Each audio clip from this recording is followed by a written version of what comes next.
Nosso Senhor e Salvador Jesus esteja em seu coração, amém? Em nome de Jesus, nós como igreja e consequentemente como família, nós temos um destino eterno. E na verdade, quando falamos nós, significa que estamos todos incluídos nesse destino. E para que nós possamos permanecer incluídos nesse destino, nós temos que manter a comunhão. Coloca a mão no coração e diga: eu preciso manter a comunhão entre o meu irmão e eu, entre eu e o meu irmão. Nós estamos falando sobre discipulado nesses dias, nessa série Fazei Discípulos. E na verdade, na semana passada nós falamos a respeito de Jesus e seus discípulos, ok? Hoje nós vamos falar a respeito dessa conexão sua e de alguém. A conexão entre um líder e um discípulo. E você vai entender que uma das maneiras mais eficazes de você se manter ligado ao corpo, que é a igreja, de você se manter ligado aos cultos, às células, se manter ligado às programações da igreja, de fato, se manter unido ao corpo, uma das formas mais eficazes é o discipulado. Eu quero começar falando isso, porque presta atenção, um crente que ele está discipulando alguém, e sempre está discipulando alguém, ou sempre está discipulando pessoas, essa pessoa estará conectada constantemente com o corpo. O contrário disso, um crente que ele não discipula ninguém, ou quando ele discipula alguém, ele demora para discipular, para cuidar, acompanhar outra pessoa. Quando ele demora, ele vai manter uma certa distância. Perder culto para ele não vai fazer muita diferença, porque não existe muita ligação. Agora, o contrário disso, como eu estava falando, quando você discipula alguém, ou quando você está discipulando 1, 2, 3, 4, 5 pessoas, a sua ligação com o culto é outra, a sua ligação com a célula é outra. Perder culto para você vai fazer falta, você vai sentir falta quando você pensar em perder culto ou quando você perder um culto. Por quê? Porque você vai se lembrar dos teus discípulos. A importância do discipulado também está ligada a isso, a minha conexão com o corpo. Os crentes mais frutíferos são os crentes mais presentes na igreja.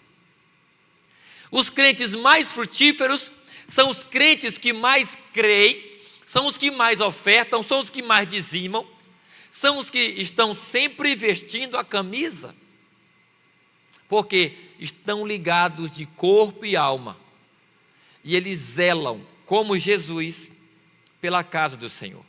Projeta no telão aí João 2,17.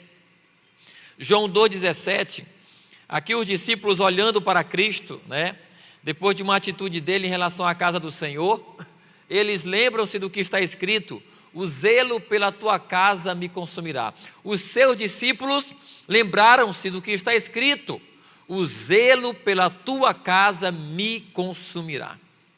Isso aqui, Jesus viveu literalmente, ele foi inteiramente consumido pelo zelo pela casa do Senhor. Zelo é cuidado, ok? Porém, casa aqui não se refere a 4 paredes, não se refere a um templo construído, não era uma sinagoga lá em Jerusalém, não. A casa do Senhor são pessoas. Diga, a casa do Senhor são pessoas. O Espírito habita em pessoas. Então, se eu zelo pela casa do Senhor, eu cuido de pessoas. Diga, se eu zelo pela casa do Senhor, eu cuido de pessoas. Preste atenção, se você não cuida de pessoas, você não está cuidando, zelando da casa de Deus. Se você não cuida de pessoas, você não está zelando pela casa do Senhor. E aqui eu não estou falando casa do Senhor de você para você, porque também temos que cuidar do nosso corpo. Ele é templo, ele é casa do Espírito. Eu estou falando no sentido do que esse versículo nos mostra. Quando o texto diz, o zelo pela tua casa me consumirá, Jesus não estava dizendo, o zelo por ele mesmo consumiria ele. Não, Jesus se doou pela igreja, ele se doou pelos homens.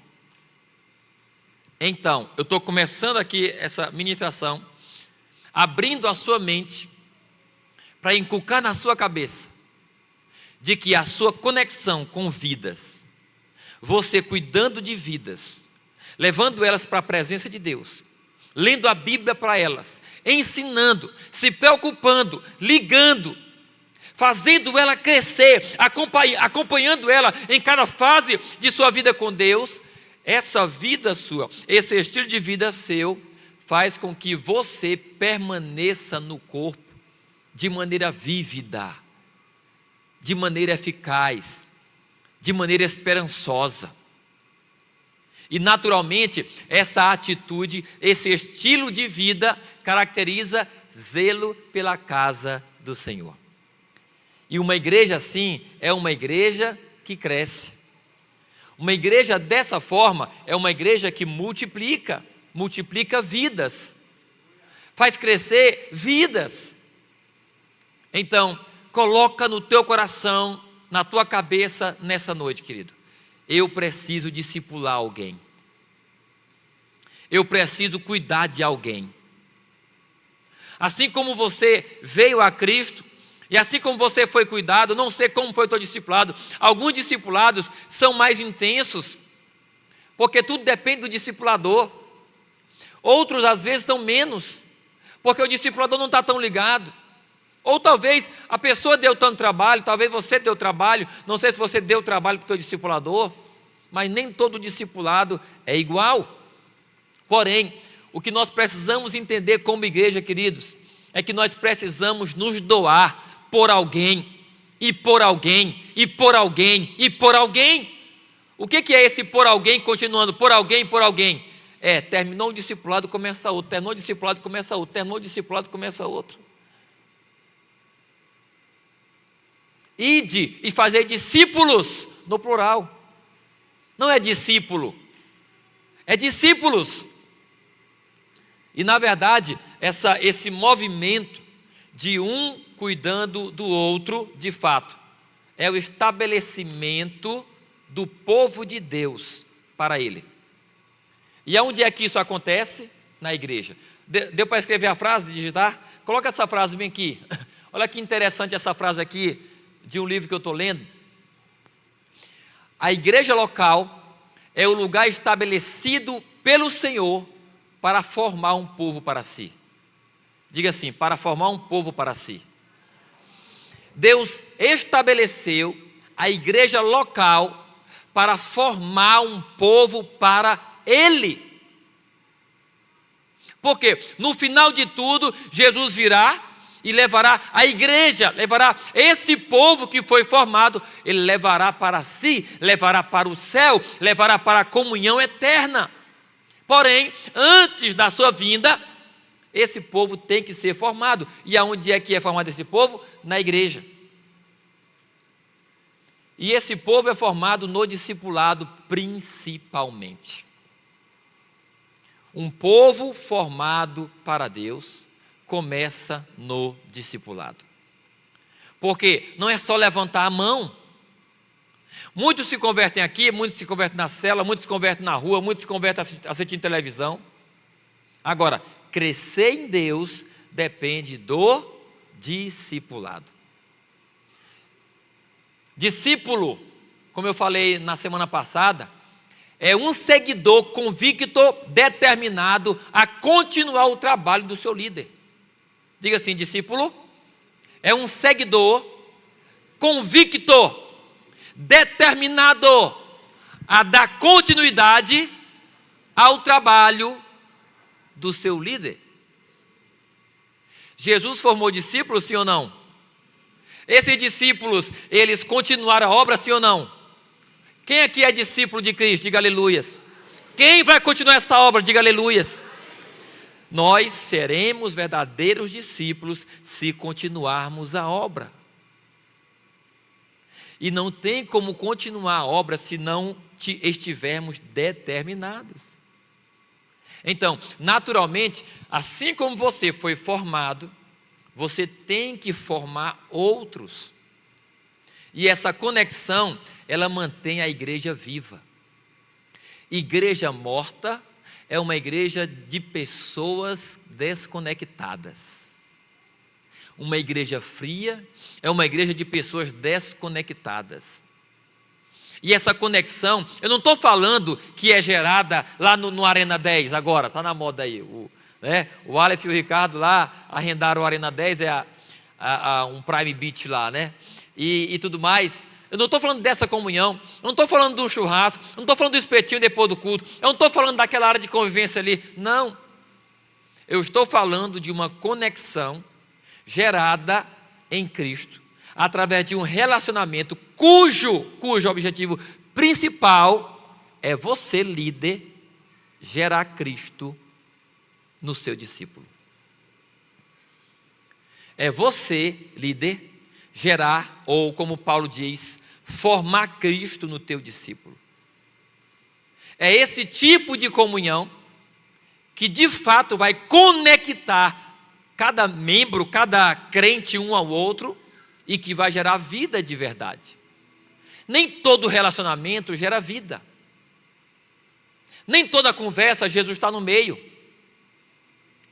Ou seja, não é toda comunhão, não é todo ajuntamento de pessoas ou de crentes que vai gerar conexão em Cristo. Agora, o verdadeiro discipulado gera conexão em Cristo. É você conectado um ao outro por meio de Cristo. E todos assim conectados um ao outro por meio de Cristo, é um povo formado para Deus. É um povo vivo. É um povo forte. E é um povo que está assim, de braços abertos, para receber mais e mais pessoas. Eu quero que você abra sua Bíblia e também pode projetar no telão. Atos, capítulo 2, versículo do 46 até o 47, esses dois versículos.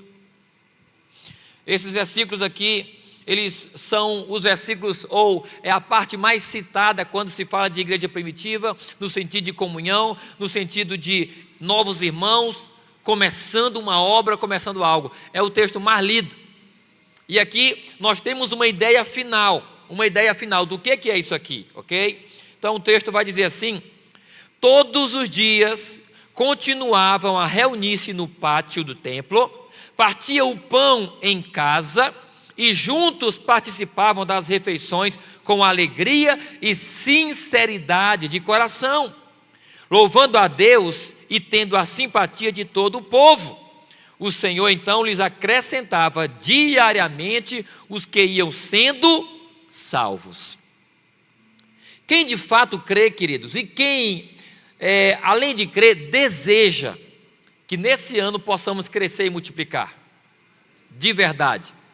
Você está comigo nessa? Aleluias! Vou perguntar mais uma vez. Eu não quero que você fale como pastor Daniel. Se quiser falar, pode falar, mas você entendeu o que eu venho falando desde o ano passado? Crescimento e multiplicação. E que esse crescimento e essa multiplicação, ela não é apenas sobre números, mas é sobre homens e mulheres libertos do pecado, salvos. Você entendeu que crescer e multiplicar como igreja vai revolucionar a tua vida, vai revolucionar essa igreja e essa cidade e região? Queridos, eu conheci uma igreja, como você sabe, a maior igreja do mundo ainda hoje, calcula-se que hoje são 880 mil membros, é a igreja da Coreia do Sul, É a igreja do falecido, que já foi levado pelo Senhor, pastor David Pong Chu. Deus me levou naquela igreja, eu conheci aquela igreja. E aquela igreja, ela nasceu em meio à Segunda Guerra Mundial. E foi uma igreja que nasceu em meio à pobreza, e uma igreja que ela é situada no bairro mais rico de Seul, na Coreia do Sul, o bairro de Yeouido. E é uma igreja que mudou aquela cidade. E não só aquela cidade, mas toda a Coreia. A Coreia é um país de primeiro mundo, mas era um país que saiu da guerra, da pobreza, da miséria. E isso tem muito a ver com a igreja. E aquela igreja não somente revolucionou o bairro, ou a cidade, ou o país, mas o mundo inteiro. O mundo inteiro visita aquela igreja. Isso Deus quer fazer aqui também. Isso Deus quer fazer aqui nessa igreja também. Ele quer fazer em todo lugar. Mas a questão é, nós estamos disponíveis? Nós estamos dispostos, de fato? Para que nós possamos confirmar essa disposição, nós temos que querer crescer e multiplicar. E aqui nós estamos vendo, nesse versículo que nós estamos lendo aqui, um povo que, digamos assim, deu base para o início da igreja. E aqui, no final, o versículo fala: e o Senhor lhes acrescentava diariamente os que iam sendo salvos. É Deus que dá o crescimento. Porém, antes de lermos que Deus fazia crescer diariamente aquele povo, antes disso aqui, vem o quê? Todos os dias. Todos os dias, todos os dias. Diga todos os dias. Todos os dias continuavam a reunir-se no pátio do templo. Partiam o pão em casa e juntos participavam das refeições com alegria e sinceridade de coração. Todos os dias aquele povo comia junto. Todos os dias aquele povo estava no pátio do templo. Todos os dias aquele povo estava louvando a Deus, cultuando ao Senhor. Todos os dias, todos os dias. E olhe que eles não eram irmãos de sangue. Ali não era pai, mãe e filhos de sangue. Ali era crente de uma família, dor de uma, dor de uma, dor de outra. Saíam de casa, e nem tinha a Bíblia ainda. Eles saíam de casa e iam para o pátio do templo. Eles saíam do templo, iam para a casa de um e de outro. Vamos fazer ali um almoço, vamos fazer um jantar, vamos fazer um lanche. E todos com sinceridade de coração. Essa comunhão nos remete à família. Essa comunhão nos remete à família.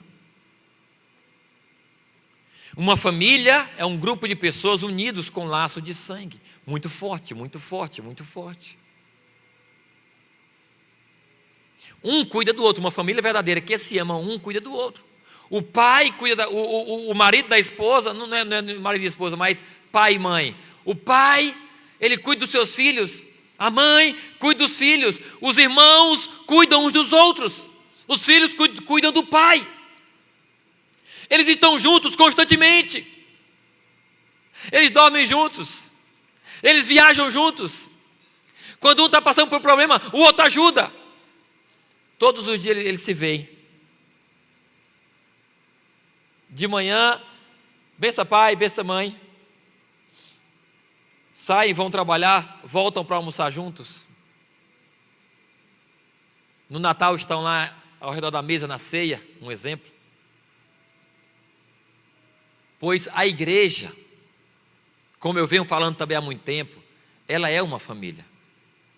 É a família de Deus e, como nós falamos, é a família eterna. Esse versículo, a primeira parte dele, fala de uma família. Aqui era uma família. Então, junte uma coisa com a outra. Eu comecei falando de discipulado no sentido de que? De você sempre estar discipulando alguém. de você sempre estar ligado a alguém da igreja que converteu, que você vai cuidar dela, igual o irmão cuida de outro irmão, igual um pai que cuida do filho, igual o filho que cuida do pai. Discipulado é uma característica familiar. E como falei também alguns dias atrás, a igreja não pode ser mais. Por que eu vou dizer? Por que eu estou falando mais? Porque por muito tempo a igreja, ela é uma rodoviária, onde as pessoas só chegam e saem. Elas chegam e saem. Mas quando esse povo entende que tem que ser família, eles entendem que ele não vai mais só poder chegar e sair, chegar e sair. Eles vêm para ficar. As malas deles não estão mais arrumadas, porque a qualquer momento podem sair, o ônibus chega e vão. Não. Ali as malas são desfeitas. Você coloca no seu quarto as suas roupas, no seu guarda-roupa as suas roupas, porque ali é a tua casa. Ali você não passa, ali você pertence. Você chega para pertencer. A igreja debaixo da promessa não pode ser uma igreja rodoviária. Tem que ser uma igreja família. O filho ama o pai ama o filho, o irmão cuida do irmão, o irmão cuida do outro irmão. E se a mãe engravida, vem outro bebê, vem outro irmãozinho, a família se alegra com o novo filho, com o novo irmão, e ali todos estão na expectativa de mais um membro da família. E aquele bebê será cuidado por todos. Não é só o pai e a mãe que cuida. É só o pai e a mãe que cuida? Não. Todos os irmãos estão envolvidos no processo do crescimento do filho mais novo. Então, antes do crescimento que o Senhor trará, tenho todos os dias. Antes do crescimento que o Senhor trará, tenho partir o pão de casa em casa. Antes do crescimento que o Senhor trará, tem as reuniões sinceras, com sinceridade de coração. Antes do crescimento que o Senhor trará, tem as reuniões todos os dias no pátio. Tem as orações. Tudo isso é gerado num contexto familiar. Enquanto eu não entender que a minha igreja local é a família eterna, eu vou só chegar aqui com a mala na mão, vou entrar e vou sair. Mas quando eu entender que de fato é a família eterna mesmo, aqui é um lugar para permanecer e ficar eternamente. A nossa mente, a nossa mentalidade, as nossas convicções, elas têm que mudar. Pastor, o senhor está insatisfeito com a igreja? Não, não estou insatisfeito. Por que o senhor está falando de crescimento, de multiplicação? Por que o senhor está falando disso e daquilo? Igreja rodoviária, que o pessoal chega e sai, e não sei o que e tal. É porque o senhor está insatisfeito? Não. É porque, queridos, nós não podemos ficar só olhando para esse lugar e admirando ele. Nós não podemos ficar olhando para o nosso passado e admirando como que começou. Rapaz, como foi linda a história de vocês, eu acompanhei. Agora mesmo, nós estávamos no retiro de pastores, e um pastor que ele já me conhece há muito tempo, mas eu não era próximo dele, pastor Emanuel. Pastor, eu lembro do senhor, desde o início eu lembro do senhor. Eu morava em Pedreiras, tinha uma igreja lá no castelo, a igreja tem um castelo lá em Pedreiras, tinha uma igreja lá. Eu era daquela igreja e tudo mais. Eu lembro do início de vocês. Eu fui embora para tal lugar e tal, e eu abri uma igreja em tal lugar, e eu assisti o podcast de vocês, talk show. Ele disse que assistiu. Olha só. E que história linda.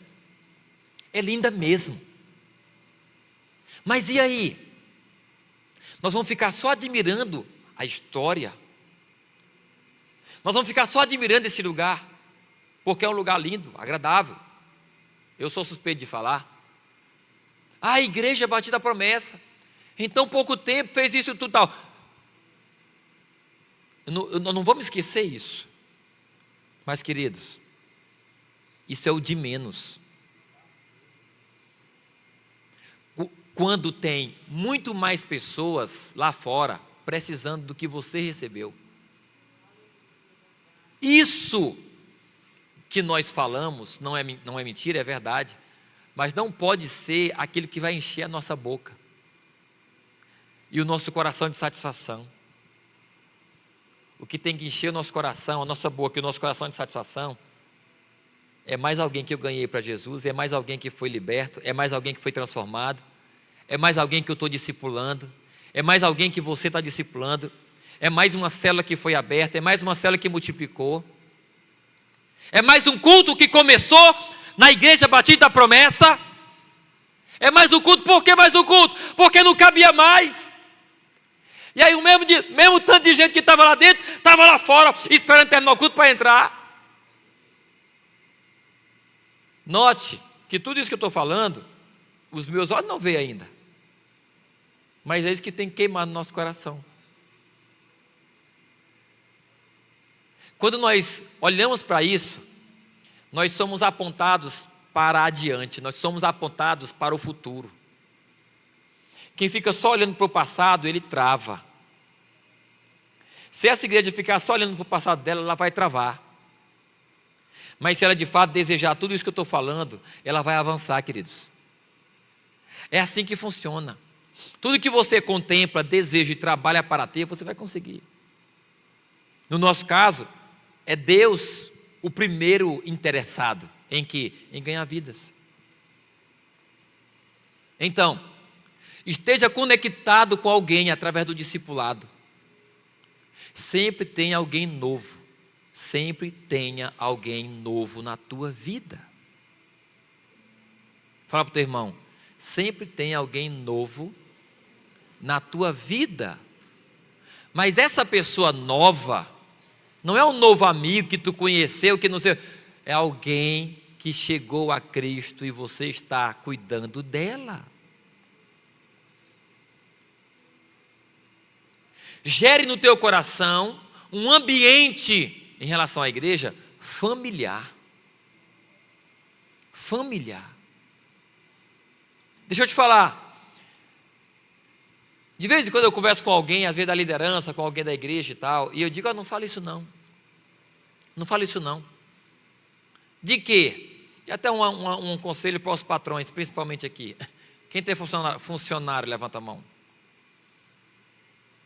Às vezes, a gente conversa com alguns empresários, e aí tem uns crentes que são funcionários, e às vezes eles abrem a boca para dizer, e não estão mentindo, rapaz, o meu funcionário descrente é melhor do que os crentes preguiçosos. Fala isso não. Não é mentira não, que você está falando. Tem alguns crentes preguiçosos, sim ou não? Tem. Mas não queira dizer que os lá de fora são melhor do que os daqui de dentro, porque você está atirando no seu próprio pé. Você gosta de ouvir alguém falando mal do teu irmão, do teu pai, da tua mãe, por mais que esteja certo, você se sente bem? E se for alguém de dentro falando de alguém de dentro? Como tem que fazer então, pastor? Cuide, proteja, defenda. Não seja o primeiro a atirar naquele que está perto de você, da sua casa, a igreja. Sabe por que a gente faz isso? Porque o nosso senso de que igreja é família ainda não está pleno dentro da gente. No dia que a gente entender que de fato nós somos uma família, eu não vou ter vergonha de chegar na casa do pastor Rui. Você não vai ter vergonha de chegar na minha casa e me pedir ajuda. Você não vai ter aquela distância. Será que eu posso? Será que eu não posso?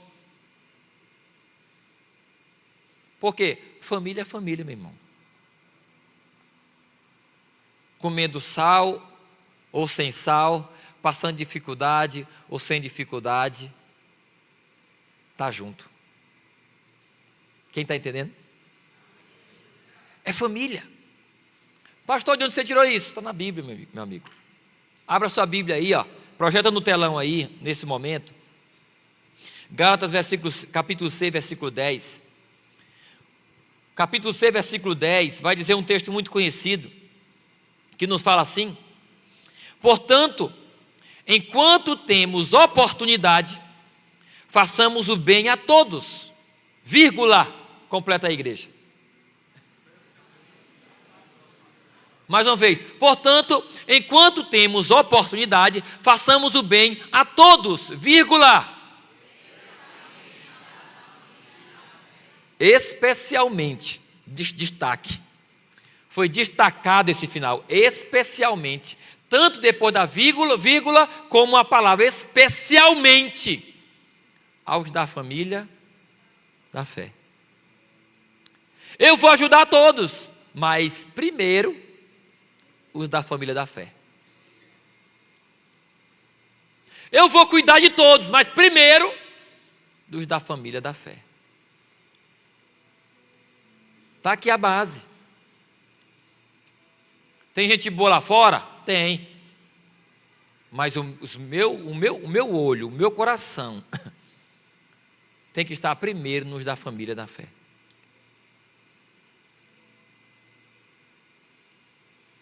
Ou seja, ambiente familiar é gerado por uma convicção familiar. Eu vou me comportar da maneira que o ambiente vai se tornar. Quando eu me comporto de maneira convicta em um ambiente, o ambiente muda. Ou seja, se eu me sentir da família, se eu me sentir de casa, se eu entender que aqui a família é eterna mesmo, então tudo ao meu redor vai contribuir para isso, querido. E isso é um dunamis. Ou seja, isso é um poder, isso é uma força, de dentro para fora, que vem fazendo e trazendo rompimento. E aí é outra igreja batida da promessa. É outra igreja batida da promessa, querido. Não tem para onde correr. O crescimento vai vir de verdade, quando nós entendermos isso. Porque é o natural. É o natural. O homem se casa com a mulher, e o natural é eles gerarem filhos. E aí, os filhos geram outros filhos. Vêm os netos. Os netos geram outros filhos, vêm os bisnetos. Os bisnetos geram outros filhos, vêm os tataranetos. E por aí vai. É o natural de uma família. Aqui também tem que ser do mesmo jeito. Agora, não se comporte de maneira distante em relação aos teus irmãos em Cristo, querido. Outro texto aqui, Gálatas 6, versículos 1 e 12. 1 e 2. Gálatas 6, versículos 1 e 2. Versículos 1 e 2. O texto vai dizer assim: irmãos, se alguém é surpreendido em alguma transgressão, vocês que são espirituais devem restaurá-lo com espírito de mansidão. Aqui é onde entra o relacionamento. Como é que eu tenho que me relacionar com o irmão que dá trabalho, com o meu discípulo que dá trabalho? Com mansidão. Vamos ler de novo. Irmãos, se alguém é surpreendido em alguma transgressão, vocês que são espirituais devem restaurá-lo com espírito de mansidão. Cuide-se, porém, cada um de não ser tentado. E o versículo 2: levem os fardos uns dos outros, e assim cumpram a lei de Cristo. Levem os fardos uns dos outros. Queridos, quando eu olho, tem um texto que eu não me lembro qual é, um momento onde Jesus está com os seus discípulos, ele manda os discípulos fazer alguma coisa, Aí ele fala: não briguem pelo caminho. Eu não sei que texto é esse, mas eu me lembrei agora. Jesus diz para os seus discípulos: não briguem pelo caminho. Isso é como um pai que olha para os filhos e não gosta quando eles estão brigando. Que tragédia é quando um irmão mata o outro. Quantos já ouviram falar de briga entre irmãos que um matou o outro? Não é algo tenebroso, assim, algo muito ruim, algo pesado?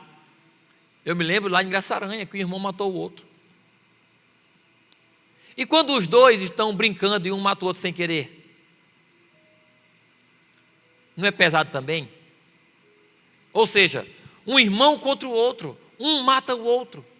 Isso é muito pesado. Jesus, o nosso Deus, não quer isso. Ele quer que não briguemos. Ele quer que não discutamos.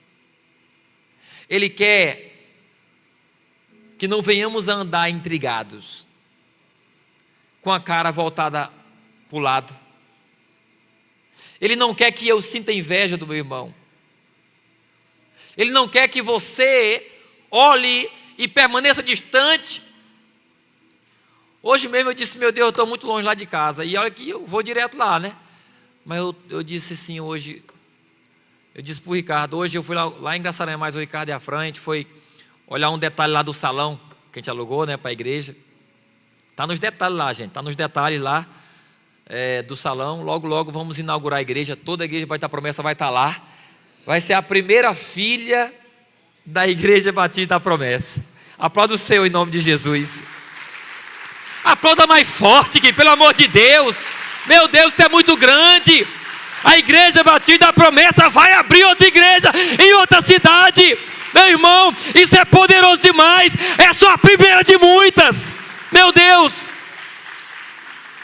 E olha, vou abrir um parênteses aqui. Vou começar pela liderança, depois para você. Abrir um parêntese. Sabe o que está pulsando no meu coração? Que nós vamos abrir muita igreja em outras cidades. E que vai ter cidade que nós não vamos pegar alguém de lá às vezes. Eu vou ter que enviar algum de vocês. Vixe, pastor, eu não quero não. E passou daqui para ir. Vou ter que enviar algum de vocês para pastorearem essas igrejas. Quem está disposto?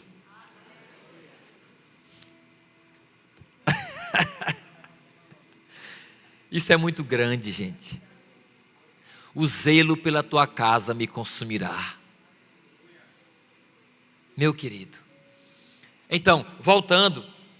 Aí hoje, eu fui lá, né? Tinha que ir rápido e tal. Aí, eu disse: não, vou dar um abraço na mãe, pedir a benção ali para a mãe e para o pai. Certo? Aí, eu disse: rapaz, eu estou andando só correndo aqui. Tenho que passar mais tempo aqui. Meu Deus. Porque família tem que estar junto. Tem que passar tempo, tem que gastar tempo juntos. Ou seja, esse conceito de família e essa realidade de família muda as nossas vidas, queridos. Você sabe por que a gente estava conversando no carro hoje também? Muita gente drogada, de rua. Gente que tem a oportunidade de sair da rua, alguém que chega e diz: olha, eu posso levar você para tal lugar, você vai ser totalmente transformado e você ainda pode voltar para sua casa. Não, quando fala de casa, pula longe. A maioria das pessoas em situação de rua, o motivo primeiro foi brigas familiares. Casamentos desfeitos, briga de pai e de filho, briga de irmão com irmão, decepções, frustrações. É a maior dor emocional. Ela é causada num problema familiar. Não é problema entre patrão e empregado, não é problema entre amigo e amigo, é família. Sim ou não, gente? O contrário disso também é muito poderoso. Se por um lado, através de uma dor, depois de uma discussão, depois de um problema, frustração, se essa dor me afasta a tal ponto de eu não querer mais nem ver a cara da minha família, o meu amor também, restaurado pelo meu pai, pela minha mãe, pelos meus irmãos, é capaz de me unir a eles de maneira inseparável, aonde eu serei capaz de dar a vida por eles. Serei capaz de dar a vida por eles. Então, o que Deus espera de nós em relação um ao outro? Levem os fardos uns dos outros. Porque o que nos impede mais de nos relacionar? Às vezes são as nossas queixas. Se queixa de um, se queixa do outro. Se queixa de um, se queixa de outro. O que é um fardo, se não algo pesado? Algo pesado não é algo confortável. Então, naturalmente, o meu relacionamento com o meu irmão inclui coisas pesadas que eu vou ter que carregar. E não sou eu que estou inventando. Projeta de novo o texto aí, mais uma vez. Gálatas 6, versículos 1 e 2. O versículo 2 só o versículo 2, só o versículo 2. Levem os fardos uns dos outros. Levem não é uma sugestão, é um mandamento. Aqui é um mandamento. Levem, mandamento. Então, canalize isso tudo, primeiramente, estou encerrando, ao discipulado. Ajude alguém a se desenvolver. Ajude alguém a caminhar com as próprias pernas.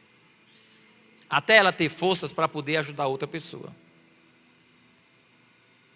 É a escada do sucesso que nós sabemos e que nós aprendemos. Ganhar, discipular, treinar e enviar.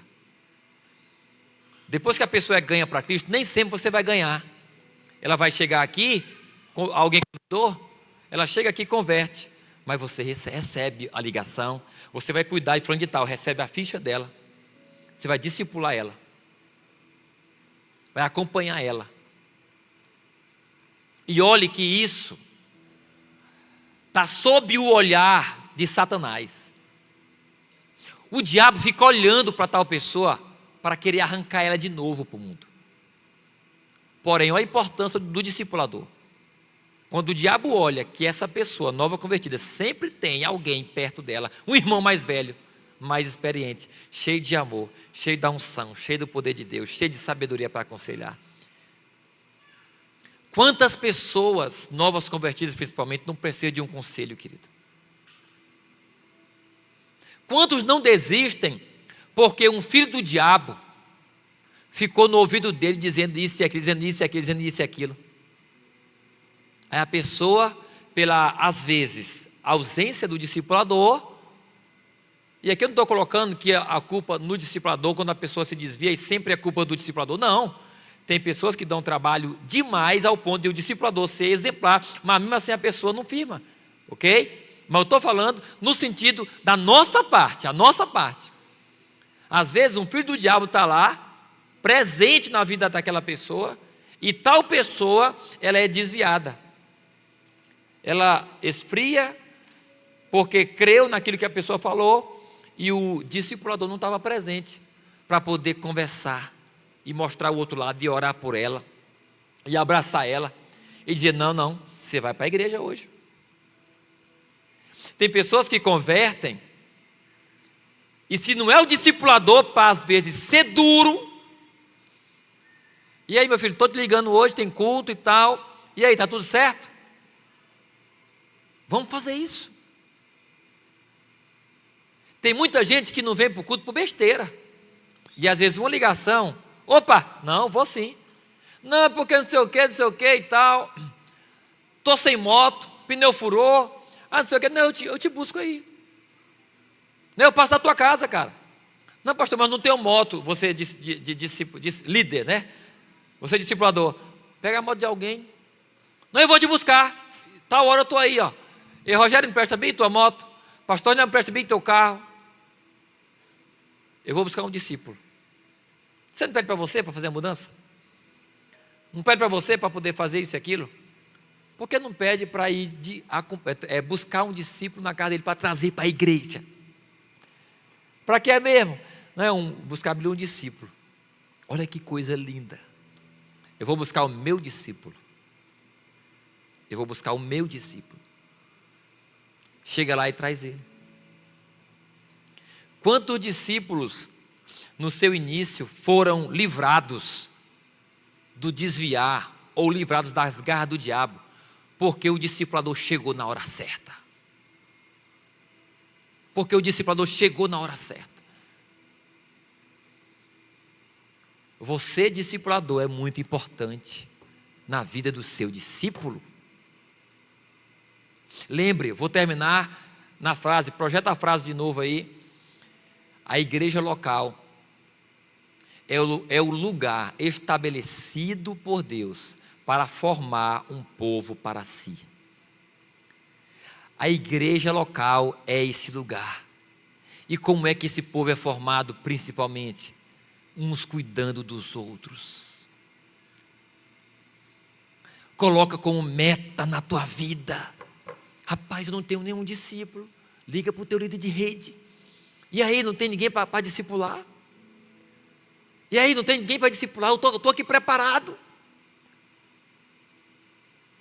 E eu quero só abrir um parênteses aqui também, falar algo rapidão. Não, mas eu não sei discipular. Sabe quando a pessoa às vezes não sabe discipular? É quando ela não tem intimidade com a palavra e com o Espírito Santo.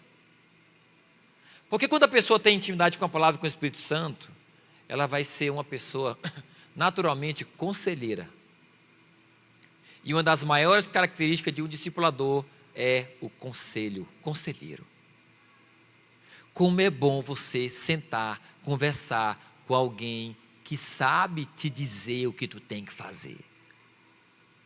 Sabe aquela situação que você tem, que você logo lembra de alguém? Pois é, essa pessoa é uma pessoa sábia. Mas por que ela é sábia? Porque ela adquiriu conhecimento, ela se esforçou. Se prepare para discipular, se capacite para especificamente discipular. Se prepare. Os olhos de Deus estão sobre você, para te capacitar, porque Ele quer enviar pessoas, queridos. Crescimento vem de Deus. Crescimento vem de Deus. Deus, isso é algo de Deus. Ele que manda as pessoas para as igrejas. Você sabia disso? É o Espírito que está ali movendo, livrando a pessoa do acidente, livrando a pessoa da morte aqui, e vai ali, conduzindo ela para a igreja. Tem uma pessoa aqui, e pronto, eu vou botar ela para dar esse testemunho dela. Não vai ser a pregação, mas essa pessoa, ela vai dar o testemunho dela domingo aqui, essa pessoa. Sabe qual é o testemunho dela? Ela não está aqui hoje, trabalha muito essa pessoa, trabalha muito, mas é uma pessoa totalmente temente a Deus, uma pessoa apaixonada por Jesus. Ele começa a falar, começa a chorar, um homem, forte e barbudo. Esse homem estava em um lugar, quando ele me falou isso, eu me arrepiei todinho, e ele disse que ouviu uma voz dizendo para ele: vim para a Igreja Batista da Promessa. Ele não conhecia essa igreja, e ele ouviu uma voz falando com ele, para ele vir para a Igreja Batista da Promessa. Ele contou isso para mim, e eu disse: cara, eu vou botar tu para falar isso lá na igreja, vai ser domingo. O Espírito Santo literalmente, Deus literalmente conduziu ele. Não foi para a igreja, não foi foi para essa igreja. Então, Deus, os olhos do Senhor estão sobre você, para que você possa de fato ser capacitado para amar pessoas, para que Deus possa enviar essas pessoas. Raciocina comigo.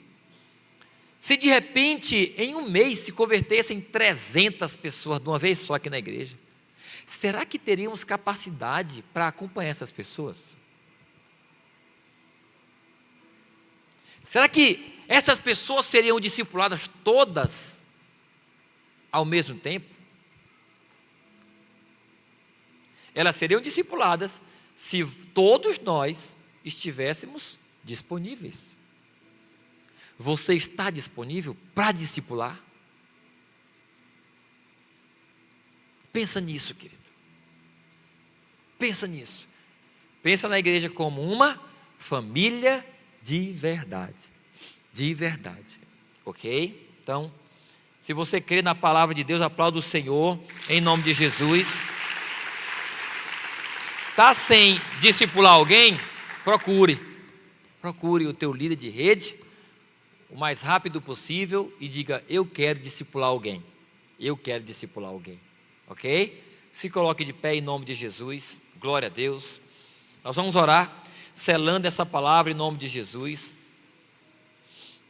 E a nossa oração é para que toda a igreja Batista da Promessa possa de fato andar no mesmo espírito, falar a mesma língua, sentir o mesmo sentimento, ter o mesmo sentimento, ter o mesmo pensamento, ter a mesma atitude, ter a mesma fé, é andar no mesmo propósito.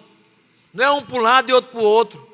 Não, a nossa mente tem que estar em crescer e multiplicar. Crescer e multiplicar. Pastor, o senhor falou também de crescimento financeiro, de crescimento disso daqui, também vai acontecer. Queridos, mas isso aí é consequência. Deus abençoa seus servos. Deus abençoa os seus servos. O nosso foco principal, quando eu falo crescimento e multiplicação, são vidas. São vidas, em nome de Jesus, ok? Coloque uma de suas mãos no seu coração, em nome de Jesus. Aleluias. Oremos ao Senhor, meu Deus e Pai. Nesta hora, Pai, eu quero selar essa palavra, meu Deus, que veio do Teu Espírito Santo, que veio do Teu coração, meu Pai, para aquecer o nosso coração e nos fazer lembrar, meu Deus, do que é mais importante. O que é mais importante, meu Deus, não é um objeto dentro da Tua casa, dentro desse templo, não é esse templo construído, Senhor, são as vidas que entram aqui dentro. Isso é o mais importante. São os corações que queimam aqui dentro, meu Pai. Isso é o mais importante. Pai, toca em nossos corações. Meu Deus, ajuda esta igreja, ajuda a Igreja Batista da Promessa, Pai, a compreender isso e a viver tudo isso, Pai. A viver amando pessoas, cuidando de pessoas, Pai. Gera vínculo entre discípulo, entre líder, entre pastor e ovelha, entre ovelha e ovelha. Gera vínculo, Senhor. Aumenta, meu Pai amado, o nosso amor. Aumenta, meu Pai, para que possamos olhar uns para os outros, meu Deus, e andar juntos, de mãos dadas. Quando um vacilar, é o outro dando a mão e levantando ele, elevando as cargas uns dos outros, como nós lemos aqui agora. Este é o verdadeiro evangelho, Senhor. Uma família que se ama, ela não se abandona, um não abandona o outro, Pai. Aqui também tem que ser assim. Ninguém pode ser deixado para trás, muito menos um bebê que acaba de nascer, Senhor. Ou seja, alguém que se converte tem que ser acompanhado. Alguém que levanta a mão e chora aqui na frente, convertendo, decidindo mudar de vida, Pai, ele tem que receber uma ligação, meu Deus, de alguém dizendo que vai acompanhá-lo, e esse acompanhamento tem que acontecer, meu Deus, em nome de Jesus. Muda a nossa realidade, muda a realidade dessa igreja, para uma realidade, meu Deus, de fato, de cuidado e de amor, Senhor. Eu falo, meu Deus, daquilo que o Senhor está falando ao meu coração, e que essa palavra encontre e penetre, meu Deus, no coração de cada membro dessa igreja, que venha um novo tempo de verdade, de amor e de cuidado, Senhor, de uns para com os outros, uns para com os outros, Pai, em nome de Jesus, amém. Glória a Deus, aplauda o Senhor, querido, em nome de Jesus, aleluias. Antes de terminar esse culto, eu quero perguntar se nessa noite há alguém aqui em nosso meio que quer se converter